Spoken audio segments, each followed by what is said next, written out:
Hello students, welcome to my Mathur classes. अपन ITI electrician का chapter पढ़ रहे थे फर्स्ट ईयर का, विद्युत रासायनिक प्रभाव एवं रासायनिक सेल। इसकी मैंने 4 वीडियो अपलोड कर दी है। अगर आपको पिछली वीडियो को देखना है तो डिस्क्रिप्शन बॉक्स में लिंक दी हुई है, उसमें जाके देख सकते हैं। उससे पहले मैं आपको बताना चाहूँगी कि जो ITI कर रहे हैं उनके लिए तो ये सिलेबस चल ही रहा है, परंतु जिन्होंने ITI कर ली है और जो कंपटीशन एग्ज़ाम दे रहे हैं उनके लिए भी ये टॉपिक मोस्ट होते हैं। क्योंकि अपन जब ITI करते हैं तो उस समय क्या होता है कि अपन इजी वे में करते हैं कि भाई चलो अपन पढ़ रहे हैं, पास होना है, स्टूडेंट लाइफ होती है, तो अपन ध्यान नहीं देते। परंतु जब ITI करने के बाद जब अपन कंपटीशन एग्ज़ाम देते हैं तो थोड़ा सीरियस हो जाते हैं कि भाई अपन को सर्विस करनी है, अपन को ये कंपटीशन फाइट करना है, पास होना है, तो उसको अपन आराम से पढ़ते हैं। तो मेरे कहने का मतलब ये है कि ITI पास करने के बाद जो अपन कंपटीशन एग्ज़ाम देते हैं उसमें भी ITI का ही सिलेबस आता है। चाहे आप कोई भी ट्रेड से हो, अगर कोई भी ट्रेड से हो उसमें इलेक्ट्रिकल का भी बेसिक आता ही है। चाहे आप लोको पायलट का एग्ज़ाम दे रहे हो, चाहे DMRC का दे रहे हो, चाहे विद्युत वितरण का दे रहे हो, चाहे विद्युत प्रसारण का दे रहे हो, किसी का भी एग्ज़ाम आप कंपटीशन दे रहे हो उसमें ITI पास लेवल का अपन कंपटीशन देते हैं तो ITI का ही पूरा सिलेबस आता है। तो मेरा आपसे यही रिक्वेस्ट है कि जो स्टूडेंट मेरे से जुड़े हुए हैं, जो ITI पास है, वो ये वीडियो को ज़रूर देखें, ताकि आपको क्या पूरा वापस सिलेबस रिपीट हो जाएगा और मैं फिर MCQs कराऊंगी, वो आपके एग्ज़ाम में ऐसा ही आएगा। आज अपन पढ़ेंगे कि भाई बैटरी चैप्टर पढ़ लिया था, बैटरीज पढ़ लिया था, सेल पढ़ लिया था।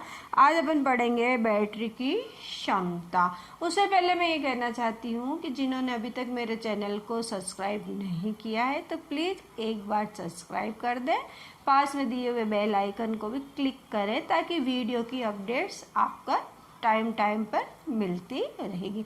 और वीडियो आप पूरी अच्छे से ढंग से देखें, आपको पसंद आती है तो उसको लाइक और शेयर ज़रूर करें और कमेंट बॉक्स में अपने रिव्यू ज़रूर बताएं कि आपको वीडियो कैसी लगी। अगर आपके दिल में दिमाग में क्वेश्चंस आता है कि ये आपने ऐसा कहा, ऐसा होता है, तो आप कमेंट बॉक्स में क्वेश्चन ज़रूर लिखिए, आपको उसका जवाब श्योर मिलेगा।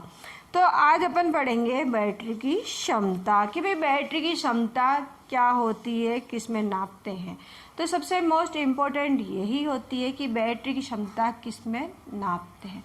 तो आपने देखा AH लिखा होता है बैटरी की क्षमता में, तो AH आता है एम्पियर आवर यानी कि घंटे।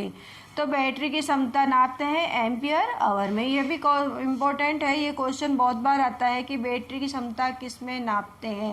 तो AH लिखा हुआ है या एम्पियर घंटे लिखा हुआ है या एम्पियर आवर लिखा हुआ है, एक ही बात है पहली बात। तो अब ये क्या है AH, ये ध्यान रखना कि कोई भी क्वेश्चन आता है बैटरी की क्षमता नापने के लिए तो अपन ने न्यूमेरिकल किया, उसको सॉल्व किया। जैसे आपको दे दिया कि 5 एम्पियर धारा है, 15 घंटे में है, 15 घंटे लगते हैं, तो उसकी क्षमता कितनी होगी। तो 5 × 15 कर दो। अब 5 × 15 तो अपन ने कर दिया, ऑप्शन में भी आ गया भाई 5 × 15 का कर दिया है, परंतु पीछे जब यूनिट अपन सही नहीं लिखेंगे तो अपना आंसर गलत हो जाता है।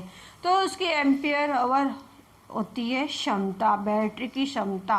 देखो, एक होती है बैटरी की क्षमता, एक होती है बैटरी की दक्षता। ये ध्यान रखना, क्षमता तो होती है कैपेसिटी और दक्षता होती है एफिशिएंसी।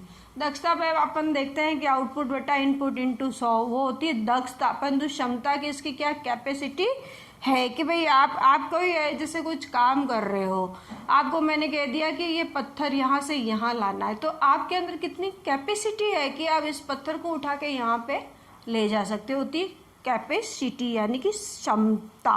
ठीक है। अब ये बैटरी की क्षमता किस में नापते हैं? एम्पियर हावर में। ये इम्पोर्टेंट है, ये बहुत बार क्वेश्चन पूछा, चाहे आप कंपटीशन एग्जाम दे रहे हो चाहे ITI का एग्जाम दे रहे हो। अब जो बैटरी की क्षमता होती है वो दो प्रकार की होती है, एक पूर्ण क्षमता और एक सामान्य क्षमता। पूर्ण क्षमता को इंग्लिश में कहते हैं फुल कैपेसिटी, सामान्य को कहते हैं नॉर्मल कैपेसिटी। पूर्ण क्षमता किसे कहते हैं? पूर्ण आवेशित अवस्था में पूर्ण विसर्जित अवस्था तक नापी गई क्षमता पूर्ण क्षमता कहलाती है। मतलब पूर्ण चार्ज है, मतलब पूरी चार्ज है बैटरी और पूरी डिस्चार्ज है, उस समय तक अपन जो नापते हैं वो होती है पूर्ण क्षमता, फुल कैपेसिटी।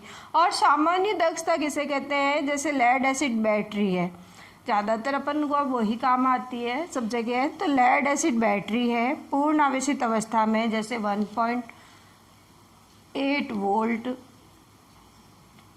प्रति सेल है, ठीक है। सामान्य दक्षता में कितनी है? पूर्ण आवेशित 1.8 वोल्ट प्रति सेल तक नापी गई क्षमता होती है जो सामान्य क्षमता कहलाती है।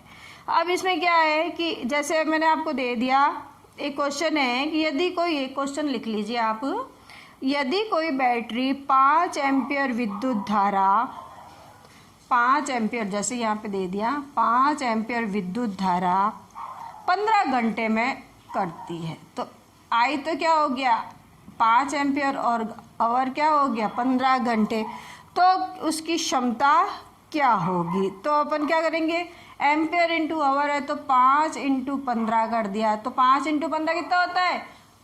कर सकते हो आप? नहीं तो कैलकुलेटर से करते हैं। 5 इंटू 15 कितना हो गया? 75। तो ये 75 क्या हो गया? 75 एम्पियर हावर। अब आपके एग्जाम में आंसर 75 तो लिख दिया, अगर एम्पियर हावर नहीं लिखा है तो गलत है, 75 एम्पियर ही लिख दिया तो 75 एम्पियर हावर है तो सही है, एम्पियर लिख दिया तो गलत है, हावर लिख दिया तो गलत है, ओम लिख दिया तो गलत है। तो ये आप ध्यान रखना कि जो बैटरी की क्षमता निकाल रहे हैं वो एम्पियर हावर पीछे आंसर में आना चाहिए। अब अपन देखते हैं बैटरी की दक्षता। ये आपको बैटरी की क्षमता समझ में आई या नहीं आई? नहीं आई तो आप वापस पूछ सकते हो, ठीक है ना। वापस से बता रही हूँ, बैटरी की क्षमता एम्पियर इंटू घंटे होती, एम्पियर इंटू आवर, इसको नापते हैं अपन, ठीक है। पूर्ण क्षमता होती है और सामान्य क्षमता होती है। पूर्ण क्षमता किसे कहते हैं? पूर्ण आवेशित, पूर्ण अवस्था में जो चार्ज हो गई, और विसर्जित अवस्था में जो नापते हैं अपन वो होती पूर्ण क्षमता। और सामान्य क्षमता ये होती है कि 1.8 वोल्ट प्रति सेल तक विसर्जित होती है, तो उसमें अपन जो नापते हैं वो होती है सामान्य क्षमता। ये बात क्लियर हो गई। अब आती है बैटरी की दक्षता कि एफिशिएंसी ऑफ बैटरी। देखो मैंने आपको क्षमता और दक्षता का बताया, कैपेसिटी ऑफ बैटरी क्षमता और एफिशिएंसी ऑफ बैटरी दक्षता, ठीक है। अब अपने इसका फॉर्मूला, इसमें आउटपुट बटा इनपुट इंटू 100 नहीं होता, वो मोटरों में होता है। इसका जो फॉर्मूला होता है वो अलग होता है। इसमें जैसे बैटरी एम्पियर हावर दक्षता, एम्पियर हावर दक्षता का फॉर्मूला होता है नीटा। दक्षता को अपन किससे डिनोट करते हैं? नीटा से। एम्पियर हावर, एम्पियर हावर परसेंटेज में निकालते हैं हमेशा एफिशिएंसी, तो परसेंटेज का फॉर्मूला क्या होगा? डिस्चार्जिंग एम्पियर हावर अपॉन चार्जिंग एम्पियर हावर इंटू 100। अगर परसेंटेज में पूछते तो उसको 100 से मल्टीप्लाई करना है, अगर परसेंटेज में नहीं पूछते हैं तो 100 से मल्टीप्लाई नहीं करना है। तो discharging ampere hour upon charging ampere hour क्या हो गई? एम्पियर घंटा दक्षता या एम्पियर आवर एफिशिएंसी। तो फॉर्मूला हो गया ID, I मतलब current, discharging current, HD discharging hour, फिर IC charging current into HC charging hour, ठीक है। या तो ये फॉर्मूला लिखो या ये फॉर्मूला लिखो, एक ही बात है। तो ये फॉर्मूला हो गया इसका। फिर आता है वाट घंटा दक्षता, वाट आवर एफिशिएंसी। ये भी क्या है? दक्षता भी दो प्रकार की होती है, एक होती है एम्पियर आवर दक्षता और एक होती है वाट आवर दक्षता। तो ये वॉट आवर दक्षता का भी फॉर्मूला ये है, दक्षता होती है नीटा। दक्षता अपन किसे कहते हैं, दक्षता, इसका फॉर्मूला, इसका डिनोट करते हैं एन से, डिनोट, ठीक है। तो अब ये कहता है वाट आवर, तो WH नीटा, डिस्चार्जिंग वाट घंटे बटा चार्जिंग वाट घंटे, चाहे किसी में भी पूछे अपन को ऊपर डिस्चार्ज करना है, नीचे चार्जिंग वाला फॉर्मूला लेना है, डिस्चार्ज बटा चार्ज। अगर वाट घंटे पूछे तो वाट घंटे कर दो, एम्पियर घंटा पूछते हैं तो एम्पियर घंटा कर दो इनटू 100। तो ये हो गया डिस्चार्जिंग वाट घंटा बटा चार्जिंग वाट घंटे, फॉर्मूले में हो गया डिस्चार्जिंग वाट घंटे। अब वाट पी को अपन क्या, पी का क्या था, V equal to I, P क्या है पावर, तो VI, तो यहाँ पे अपन ने कर दिया discharging V, discharging I and discharging घंटा, फिर चार्जिंग V, चार्जिंग I और चार्जिंग घंटा इंटू 100। अब IC क्या है, चार्जिंग विद्युत धारा है किसमें, एम्पियर में। VC क्या है, चार्जिंग वोल्टेज है वोल्ट में। HC क्या है, चार्जिंग घंटे हैं। ID क्या है, डिस्चार्जिंग विद्युत धारा है एम्पियर में। VD क्या है, डिस्चार्जिंग वोल्टेज है वोल्ट में। और HD क्या है, डिस्चार्जिंग घंटे हैं। तो ये अपना ये हो गया बैटरी की दक्षता का फॉर्मूला। अब अपन देखते हैं कि भाई इस टाइप के अगर क्वेश्चन करते हैं तो एक क्वेश्चन करके अपन देख लेते हैं कि भाई इस टाइप का क्वेश्चन कैसे होता है। अब इसमें एक फॉर्मूला और है, लेड एसिड बैटरी की एम्पियर आवर क्षमता का मान 90 से 95% होता है और लेड एसिड बैटरी का ही वॉट घंटा क्षमता का मान 80 से 85% होता है। ये आपके क्वेश्चन में पूछ सकता है कि लेड एसिड बैटरी की एम्पियर आवर क्षमता का मान कितना % होता है, तो 90 से 95% होता है, परंतु वॉट आवर क्षमता का मान 80 से 85% होता है। अब उस पर अपन एक न्यूमेरिकल कर लेते हैं। क्वेश्चन दिया है किसी लेड एसिड बैटरी को 2 वोल्ट पर 6 घंटे तक 30 एम्पियर विद्युत धारा पर विसर्जित किया जाता है। बैटरी को सामान्य अवस्था में लाने के लिए 40 एम्पियर विद्युत धारा दर तक तथा 2.5 वोल्ट पर 5 घंटे तक आवेशित किया जाता है, तो एम्पियर घंटा दक्षता और वाट घंटा दक्षता ज्ञात करो। अब कोई भी न्यूमेरिकल देता है, मैंने आपको पहले भी बहुत बार बताया कि जो क्वेश्चन में देता है पहले एक साइड में अपन उसको लिख लेते हैं, फिर फॉर्मूला लिख के उसके अंदर अपन मान रख लेते हैं। तो सबसे पहले इसने दे दिया चार्जिंग विद्युत धारा, चार्जिंग विद्युत धारा कितनी दे दी है, 40 एम्पियर। सबसे पहले अपन लिख लेते हैं IC बराबर 40 एम्पियर, HC कितना दे दिया है, 5 घंटे, 5 आवर, चार्जिंग वाला है, C यानी चार्जिंग। अब डिस्चार्जिंग में दे दिया, डिस्चार्जिंग करंट दे दी ID बराबर 30 एम्पियर, ठीक है। फिर डिस्चार्जिंग घंटे दे दिए, HD दे दिया 6 घंटे, 6 आवर, ठीक है। फिर आपको, ठीक है, 6 आवर। फिर VC यानी कि चार्जिंग वोल्टेज दे दिया, चार्जिंग वोल्टेज कितना दे दिया है, 2.5 वोल्ट, ठीक है। फिर आपको VD दे दिया डिस्चार्जिंग वोल्टेज, डिस्चार्जिंग वोल्टेज दे दिया 2.0 वोल्ट, ठीक है। पहले तो जो दिया है वो अपन लिख लेते हैं कि क्या क्वेश्चन है, वापस देखें। किसी लेड एसिड बैटरी को 2 वोल्ट पर 6 घंटे तक 30 एम्पियर विद्युत धारा दर पर विसर्जित किया जाता है, तो ये क्या है, डिस्चार्जिंग, ठीक है। बैटरी को सामान्य अवस्था में लाने के लिए 40 एम्पियर विद्युत धारा दर तथा 2.5 वोल्ट पर 5 घंटे तक आवेशित किया जाता है, आवेशित किया जाता है यानी कि चार्ज वाला, तो ठीक है। और अब अपन को निकालना है एम्पियर घंटा दक्षता और वॉट घंटा दक्षता निकालनी है। अब अपने फॉर्मूला है, सबसे पहले तो अपन को निकालना है एम्पियर हावर दक्षता। ये निकालते हैं अपन एम्पियर हावर दक्षता। तो फॉर्मूला है नीटा ए एच बराबर I D into H D बट्टा आई सी इंटू एच सी। मतलब पहले मैंने आपको बताया था डिस्चार्ज वाला ऊपर आएगा और चार्ज वाला नीचे आएगा। इंटू परसेंटेज निकालने तो 100 करते हैं। अब अपन आई डी अपने पास कितना दे दिया है 30, आई डी कितना दे दिया 30 इंटू एच डी कितना दे दिया है 6 घंटे इंटू 6 बट्टा आई सी अपने पास कितना है 40 इंटू एच सी कितना है 5 इंटू 100। इसको अपन सॉल्व कर लेते हैं कितना परसेंटेज आता है।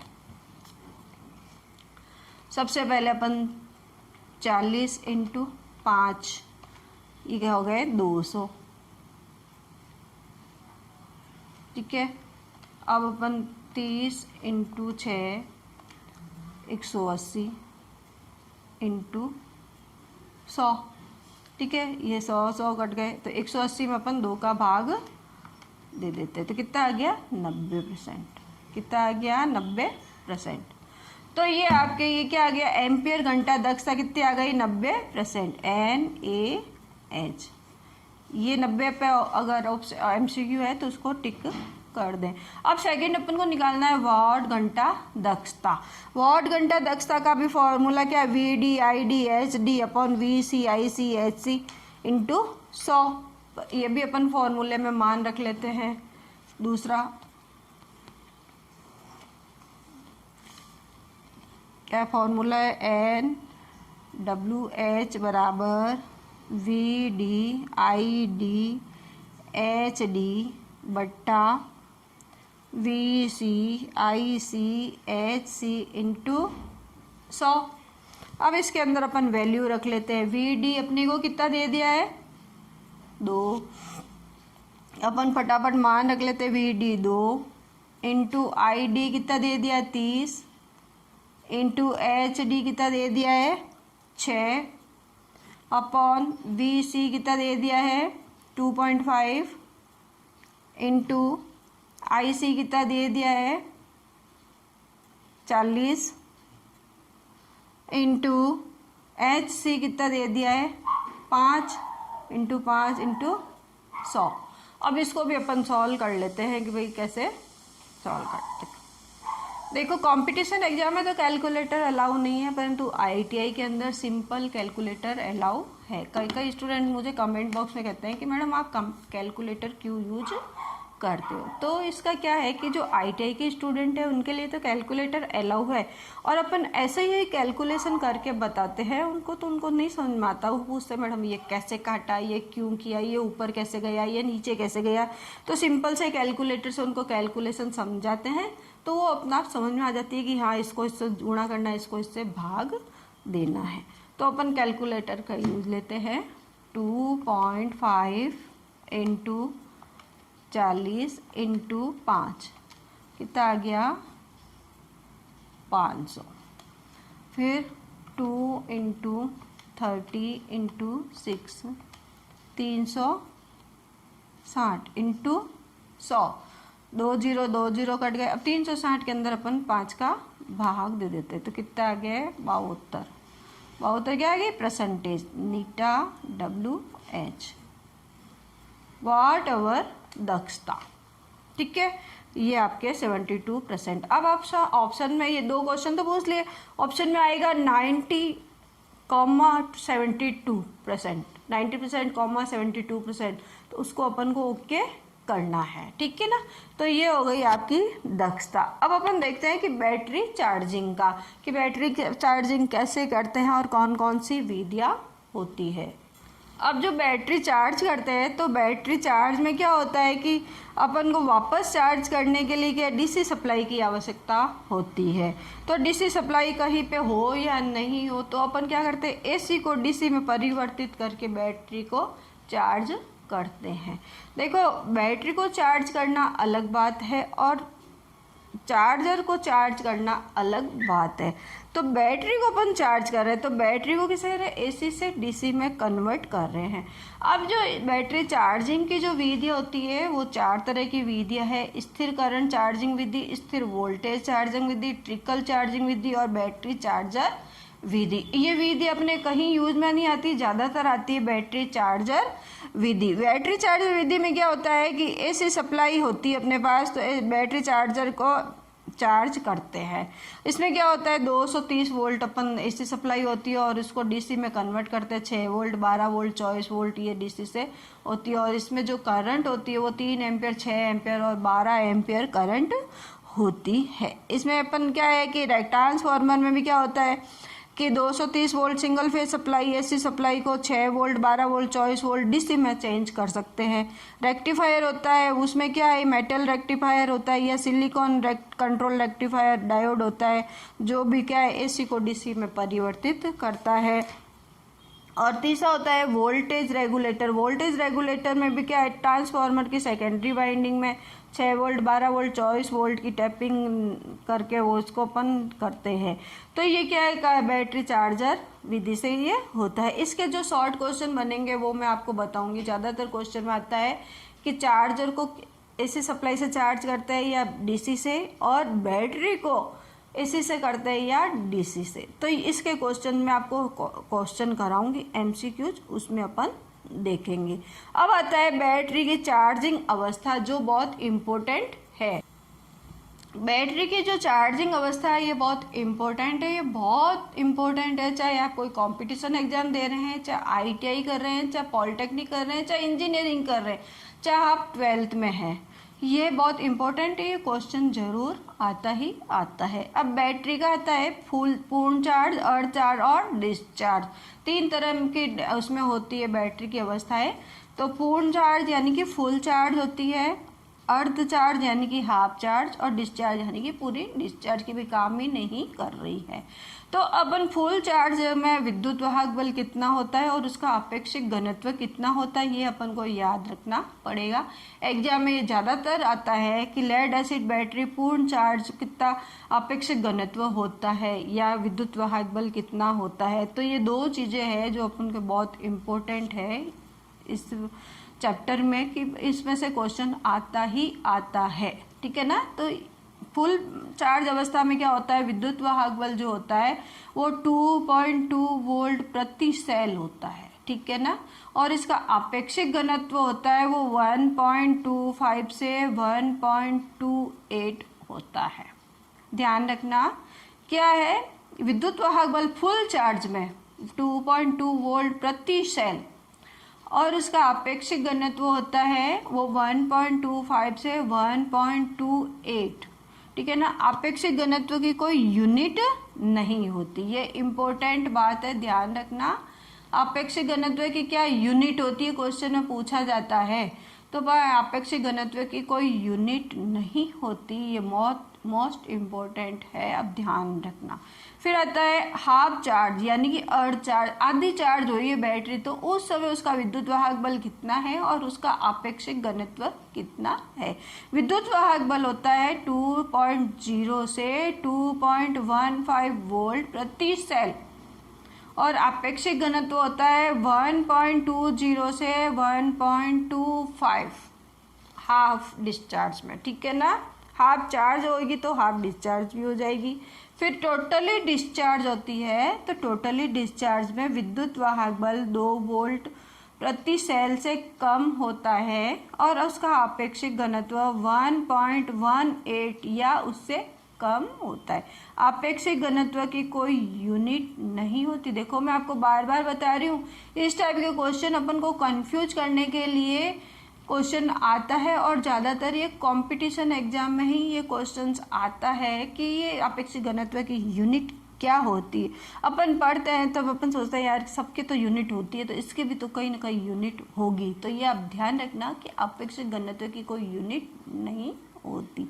तो ये बैटरी की चार्जिंग अवस्था है, ये बहुत इंपॉर्टेंट है, ये अपन को याद रखनी बहुत ज़रूरी है। इसमें से एक क्वेश्चन आता है, चाहे आप आईटीआई कर रहे हो, चाहे कोई भी कंपटीशन एग्जाम दे रहे हो।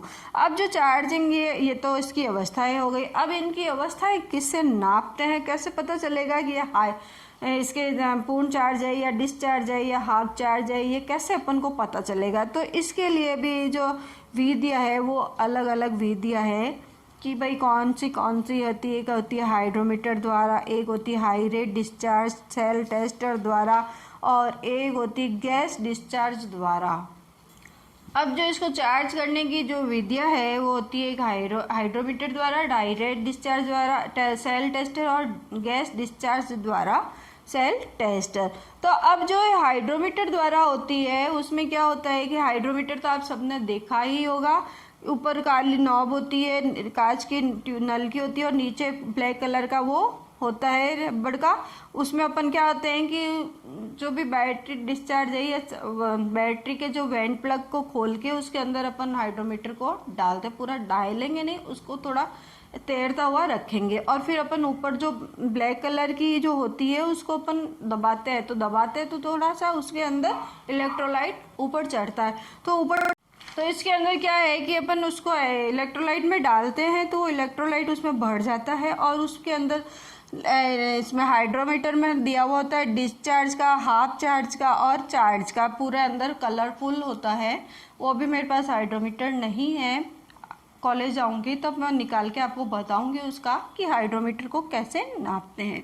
तो उसमें इलेक्ट्रोलाइट जहाँ जाके ठहरता है उससे पता चल जाता है और उसमें रेटिंग भी लिखी होती है 1.2, 1.0, 1.3, मतलब पूरी वो लिखी होती है चार्ज डिस्चार्ज और पूर्ण अर्ध चार्ज की। अब अपन देखते हैं कि इनमें और हाई रेट डिस्चार्ज सेल में भी क्या है कि इसको लगा के अपन देख सकते हैं। ये तो क्या मैं बता नहीं सकती क्योंकि ये प्रैक्टिकली होता है। अब फॉर्मूला अपन देख लेते हैं कि भाई घनत्व क्या होता है। घनत्व क्या होता है? किसी वस्तु का प्रति इकाई आयतन द्रव्यमान उसका घनत्व कहलाता है। इसका फॉर्मूला होता है घनत्व बराबर द्रव्यमान बटा आयतन, और आपेक्षिक घनत्व बराबर वस्तु का घनत्व बटा 4 डिग्री सेंटीग्रेड वाले जल का घनत्व। दूसरा आपेक्षिक घनत्व का फॉर्मूला होता है वस्तु का द्रव्यमान बटा समान आयतन वाले 4 डिग्री सेंटीग्रेड के जल का द्रव्यमान।